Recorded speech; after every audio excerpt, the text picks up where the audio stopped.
بخواندن انجمن اجتماعی کردی شغالیه وزارت درب امریکی و سرکفتن دیپلماسیت انجمنی را و به بنگاه فراکرین پیوندی انجمن دولت آن را و مهیوی دکن کو پرسکری کا کردی کردستان سوریا برنگ فرمی به مناقشه کردن و موافن کردا تیرا بین جیبه کردن. داخوازما کاغذی قضیه کردی و مافی ملت کردانی سرطاولا امریکا سرطاولا دانستاندنا و به انجام کی باش سرکتی جوی وفد هنیج مرج ملت کرد ربینه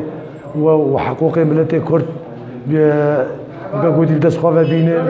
و ام پشتوانه وانه و فعلا افجو من خواه ملت کرد و ملت کرد پشتواه.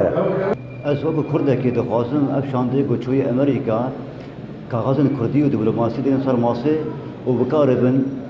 حتی جوابه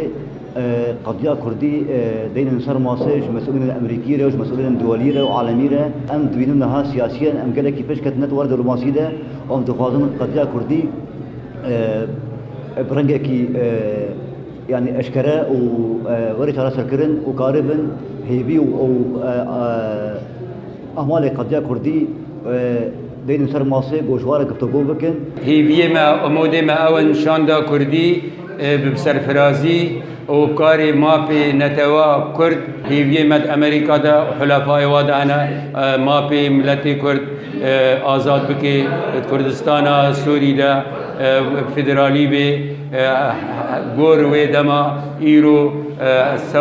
کرد سوری تیرا درباز